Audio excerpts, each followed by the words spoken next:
¿Es la oración de fe un método bíblico? Algunas iglesias evangélicas en su anhelo de evangelizar en los últimos años han recurrido a diversas estrategias para alcanzar a más personas con el mensaje de Cristo. No obstante, una de las metas comunes de estas estrategias es invitar a que se haga una oración de fe o del pecador al finalizar de la actividad evangelística. Esta oración consiste en que personas no cristianas deciden invitar a Cristo a su corazón por medio de repetir una oración a la cual se le ha dado el nombre de oración de fe. Después de ser repetida, generalmente va unida de lo siguiente: si has repetido de todo corazón esta oración, su nombre desde hoy está escrito en el libro de la vida. El resultado de esto ha traído alegría a las comunidades cristianas que lo practican, pues ven cómo más personas se adhieren a la iglesia. Sin embargo, parece que esta estrategia generalmente solo sirve para tener cristianos nominales.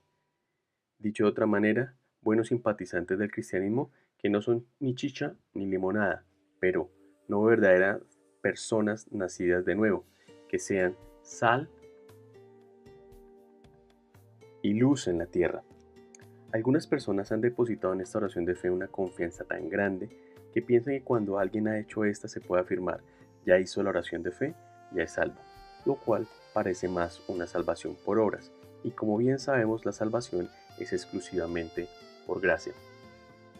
El apóstol Pablo dice en Efesios: porque por gracia habéis sido salvados por medio de la fe, y esto no de vosotros, sino que es don de Dios, no por obras, para que nadie se gloríe. Efesios 2:8. De ahí que vale la pena decir que esta práctica, que aunque es bien intencionada, no es bíblica. Es probable que usted crea que estoy atacando a la iglesia cristiana y la evangelización, pero permítame decirle que no es así. Mi anhelo es poder demostrar que este método llamado la oración de fe carece de sustento bíblico y por lo tanto esta práctica debe ser reevaluada. Para esto, déjeme invitarlo a reflexionar en torno a este tema. ¿Dónde en la Biblia se invita a repetir una oración para obtener la salvación? Seguramente muchos mencionarán que Romanos 10, 9 al 10 es la base bíblica. Pablo en estos versículos nos dice que si confiesas con tu boca a Jesús por Señor y crees en tu corazón que Dios lo resucitó de entre los muertos, serás salvo. Porque con el corazón se cree para justicia y con la boca se confiesa para salvación. Ahora bien, pensar que este texto es el fundamento bíblico de la denominada oración de fe es un grave error, puesto que pensar así es violentar el texto debido a una mala interpretación. Por consiguiente, resulta apropiado recordar la necesidad de pedir oración, la iluminación del Espíritu Santo para que nuestra mente pueda comprender de forma clara el mensaje de Dios. Asimismo, será necesario tener en cuenta algunos elementos básicos que ayudarán a analizar y hacer una correcta interpretación de cualquier texto de la Escritura. Estos son género literario, contexto histórico y contexto literario. Género literario. En este caso, la carta de Romanos adopta la forma de un tratado teológico. En otras palabras, Romanos es un compendio de doctrina cristiana. Contexto histórico. Escrito por el apóstol Pablo en el primer siglo, posiblemente bajo el dominio del emperador Claudio, el cual ya mostraba los inicios de la inconformidad del imperio romano con los cristianos. Es decir, haber sido cristiano en el primer siglo no era algo que estuviera de moda, ni una decisión que se tomaba a la ligera, pues las consecuencias podían conducirlo aún hasta la muerte, como fue el caso de muchos cristianos que bajo el gobierno de Nerón sufrieron diferentes martirios. El historiador romano del primer siglo, Tácito, dijo refiriéndose a los cristianos: se les vistió en pieles de bestias para que los perros los mataran a dentelladas. Otros fueron crucificados y a otros se les prendió fuego al caer la noche para que la iluminaran. Otro elemento para hacer un buen análisis de los textos bíblicos es conocer el contexto literario. Este hace referencia en que se debe conocer el conjunto de circunstancias o argumentos en que se da la cita bíblica, es decir, debo entender el argumento lógico del que está hablando Pablo. Las palabras solo tienen sentido en medio de las ideas que anteceden y las que son sucesivas. Una pregunta útil en esto es: ¿qué quiso decir el autor o por qué lo dice aquí? Después de tener claros esos tres pasos, género literario, contexto histórico y el contexto literario, podemos iniciar a interpretar de una mejor manera. Si deseamos entender Romanos 10, 9 al 10, es necesario observar el argumento que el apóstol Pablo menciona en todo el capítulo 10, donde primeramente él está confrontando a los israelitas que conocen la ley de Dios, pero los cuales no se someten a su justicia de forma plena. Esto debido a que era imposible hacerlo en sus propias capacidades. Esto apunta a que la necesidad para que las personas sean justificadas no es por sus propias obras, sino por medio de Cristo. Como dice el apóstol Pablo, de hecho Cristo es el fin de la ley, para que todo el que cree reciba la justicia. Romanos 10, 4. Posteriormente Pablo recuerda las palabras de Moisés. El apóstol quiere que veamos que existe una clara relación de continuidad entre la palabra de Dios, el Antiguo Testamento y el Evangelio. Al mismo tiempo, Pablo hace un contraste entre la justicia que se basa en la ley con la justicia que se basa en la fe, con el propósito de indicar que la palabra de fe que se predica es el mensaje de Cristo. Cerca de ti está la palabra, en tu boca y en tu corazón, es decir, la palabra de fe que predicamos. Además, el apóstol agrega las palabras corazón y boca, citando las palabras de Moisés de Deuteronomio 30, 14, que dice, porque muy cerca de ti está la palabra en tu boca y en tu corazón para que la cumplas. Y usa estos dos términos nuevamente en los versículos 9 y 10 de Romanos 10, con el deseo de mostrar que el texto de Deuteronomio encuentra su verdadero cumplimiento cuando se cree en Jesucristo, evidenciando esto en la obediencia a Él y en predicar su mensaje. Es por eso que en los versículos 9 y 10 Pablo no está indicando la necesidad de recitar alguna fórmula salvífica para nuevos creyentes. Es más, en ningún texto paulino se sugiere que para ser salvo se requiera una profesión verbal al estilo de la llamada oración de fe.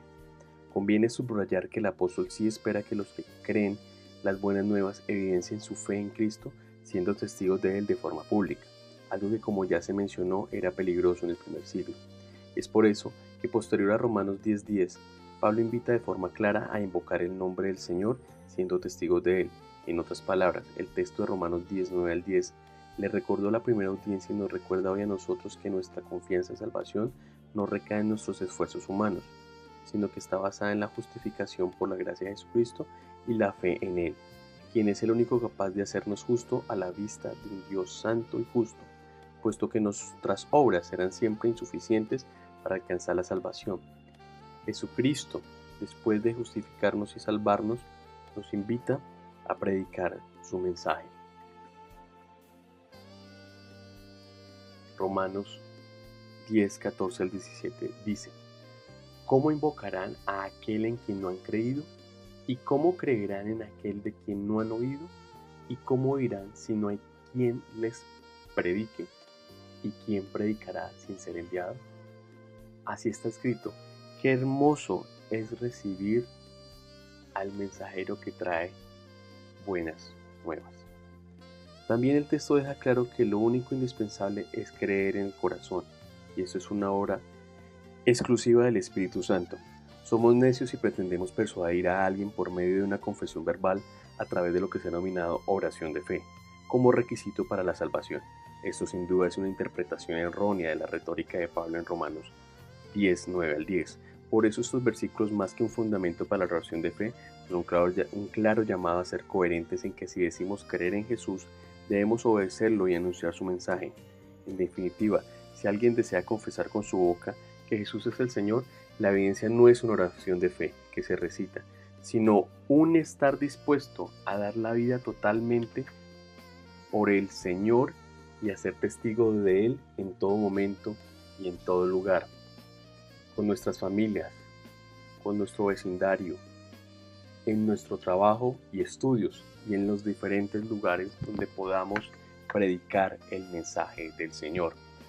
Ahora, para ser testigos de Jesús se requiere tener el poder del Espíritu Santo, quien es el único que nos puede llevar a confesar lo que a Él ha hecho en nosotros.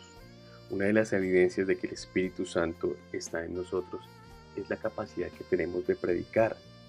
Antes no predicábamos, pues estábamos muertos, pero Dios, que es rico en misericordia por su gran amor por nosotros, nos dio vida con Cristo, aun cuando estábamos muertos en pecados. Por gracia, ustedes han sido salvados. Otro texto bíblico que generalmente se ha usado para invitar a las personas a realizar una oración de fe es Apocalipsis 3:20. Este no lo desarrollaré aquí, pero le invito a que haga el ejercicio de interpretarlo conforme al modelo que se hizo con Romanos. Otra pregunta que vale la pena hacer y reflexionar es: ¿cómo evangelizar sin usar la coacción, sino la persuasión? Si anhelamos ser fieles a la palabra de Dios, no podemos tomar un modelo diferente al bíblico. Uno de los relatos que nos puede ayudar a entender que el nacer de nuevo es una iniciativa de Dios es el encuentro de Jesús y Nicodemo, el cual nos narra el Evangelio de Juan en el capítulo 3. En este encuentro,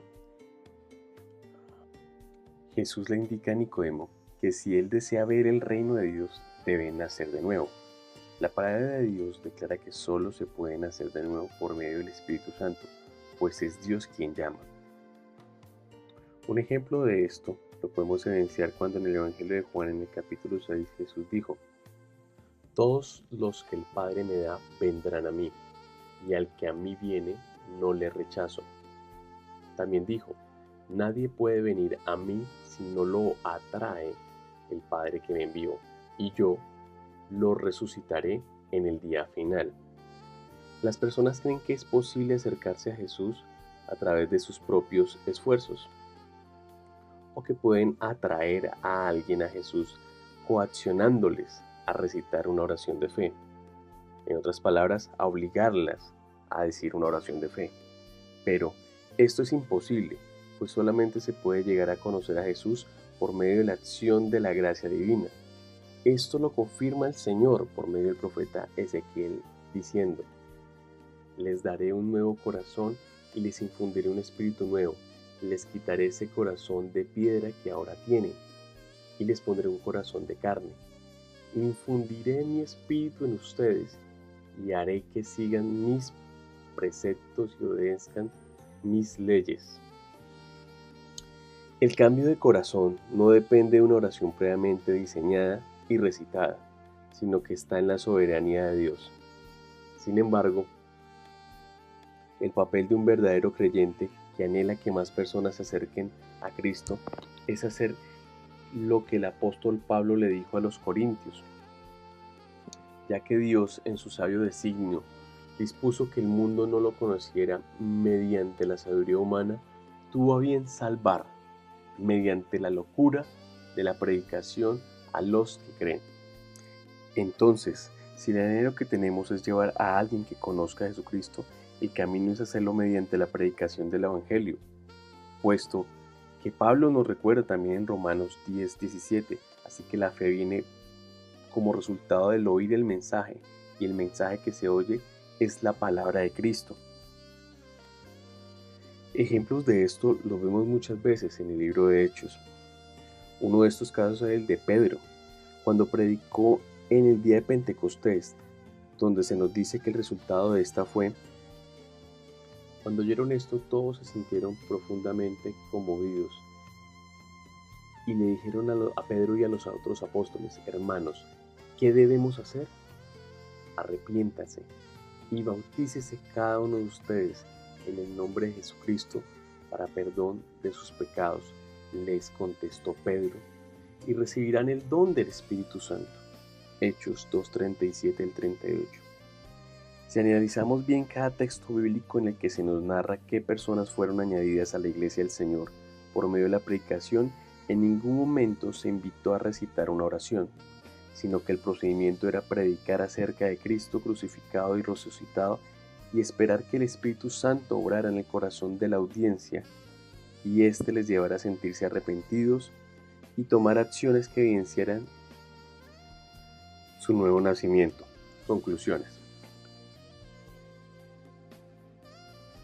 Primera, la iglesia cristiana evangélica no puede continuar la tradición de promover la oración de fe cuando ésta no tiene sustento bíblico.